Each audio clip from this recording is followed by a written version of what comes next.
Hi hello friends, welcome back to my channel. Friends, ఎవరైనా మన ఛానల్ని ఫస్ట్ టైం చూస్తున్నట్లయితే తప్పకుండా సబ్స్క్రైబ్ చేసుకోండి ఫ్రెండ్స్. అలాగే పక్కనే ఉన్న బెల్ ఐకాన్ని క్లిక్ చేసి ఆల్ అనే ఆప్షన్ని సెలెక్ట్ చేసేసుకోండి. ఇక ఈరోజు వీడియోలోకి వెళ్ళినట్లయితే, అమూల్య తన మెడలో తాళి తానే కట్టుకున్నానని చెప్పడంతో కుటుంబ సభ్యులందరూ ఆశ్చర్యపోతారు. అసలు అమూల్య ఎందుకు అలా చెప్పాల్సి వచ్చిందో తెలుసుకోవాలంటే ఈ వీడియోని ఎక్కడ స్కిప్ చేయకుండా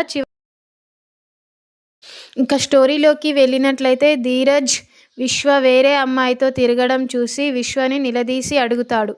దాంతో విశ్వ, ఏంట్రా, నా ఇష్టం ఉన్న వాళ్ళతో తిరుగుతాను, నీకేంట్రా అని అంటాడు.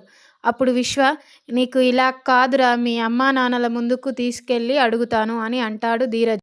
దానితో విశ్వ, అయితే ఏంట్రా, పద వెళ్దాం, ఏం జరుగుతుందో చూద్దాం అని అంటాడు.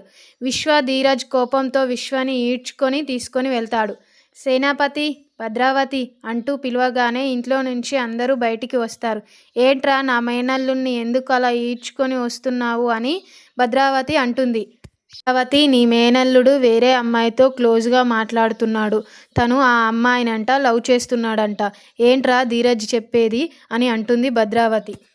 విశ్వ, ఏంట్రా ధీరజ్ గారు చెప్పేది, అదంతా నిజమేనా అని అడుగుతూ ఉంటుంది విశ్వాని. అత్తయ్య, నీకేమీ తెలియదు, ఈ విషయం నేను ధీరజ్ గాడు తేల్చుకుంటాంలే, నువ్వు పక్కకుండు, ఈ విషయం గురించి నీకేమీ తెలియదు అని అంటాడు విశ్వ. ఇంతలో ఈ గొడవంతా విని రామరాజు కుటుంబం బయటికి వస్తారు. రామరాజు కుటుంబం బయటికి రావడం చూసి విశ్వ ఇంకా రెచ్చిపోయి, అవును నిజమేరా, నేను వేరే అమ్మాయిని లవ్ చేస్తున్నాను, నేను ఆ అమ్మాయిని పెళ్లి చేసుకోవాలి అనుకుంటున్నాను అని అనడంతో రామరాజు కుటుంబం అంతా చాలా బాధపడతారు. వేదవతి, రామరాజు అయితే నా కూతురు చాలా మోసపోయింది అని అనుకుంటారు. ఇంతలో భద్రావతి, ఏంట్రా నువ్వు మాట్లాడేది అని అంటుంది. వేదవతి అక్కడికి వచ్చి, చాలులే నటించింది, నువ్వే వాడిని అలా చేయమని ఉంటావు, మళ్ళీ మా ముందు ఎందుకు అలా నటిస్తున్నావు? ఇన్ని రోజులు నువ్వు ఎంత అన్యాయం చేసినా ఓర్చుకొని నా అక్కే కదా మారుతుంది అనుకున్నాను, కానీ నువ్వు ఇలా ఇప్పుడు నా కూతురి జీవితాన్ని కూడా నాశనం చేస్తావని అనుకోలేదు అని అంటుంది వేదవతి. తను కూడా నీకు కూతురు లాంటిదే కదా, ఎందుకు అలా చేస్తున్నావు? అయినా నీకు ఇలాంటి ప్రేమలు తెలియదులే, నీకు పిల్లలుంటే తల్లి ప్రేమ అర్థమయ్యేది, నీకు పిల్లల పాడా అంటూ వేదవతి భద్రావతిని తిడుతూ ఉంటే భద్రావతి చాలా బాధపడుతుంది. అమూల్య, నీవు ఏంట్రా చేసింది? విశ్వ, నువ్వు నన్ను పెళ్లి చేసుకొని వేరే అమ్మాయితో ఎలా తిరుగుతావు అని అంటుంది.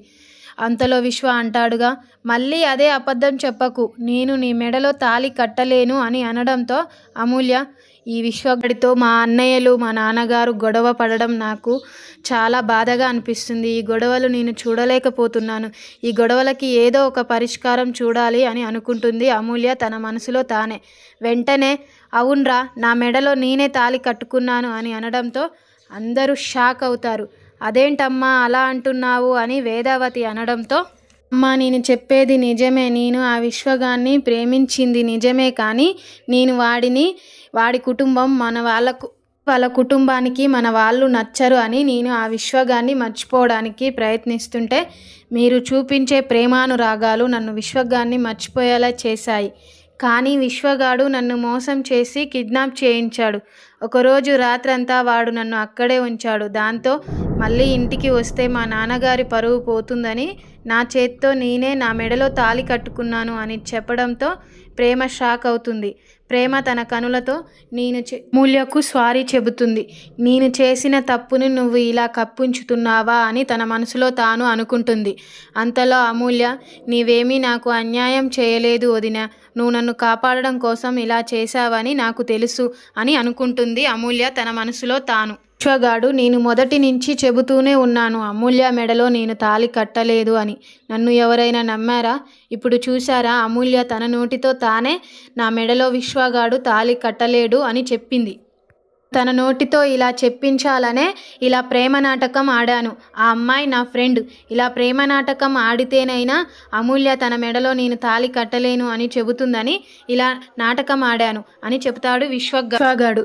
ఇంతలో రామరాజు, నోర్ముయ్, నువ్వు చేసిన పనేంట్రా, ఒక అమ్మాయిని కిడ్నాప్ చేయడానికి నీకు మనసేలా వచ్చిందిరా, నువ్వు మనిషివా కాదా అని ఒక ఆడపిల్లని, అది పెళ్ళిడుకొచ్చిన అమ్మాయిని ఒక రోజంతా అలా కిడ్నాప్ చేస్తే నలుగురు ఏమనుకుంటారో అని కూడా ఇంకిత జ్ఞానం లేదు. ఒక రోజంతా తనను అలా బంధిస్తూ ఉంటే ఏమనుకుంటారో అనే ఇంకిత జ్ఞానం లేకుండా ఇలా చేస్తావా విశ్వ అంటూ రామరాజు విశ్వగాన్ని నిలదీసి అడుగుతాడు.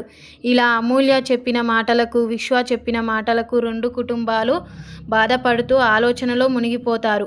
ఇక ఏం జరుగుతుందో నెక్స్ట్ వీడియోలో తెలుసుకుందాం ఫ్రెండ్స్.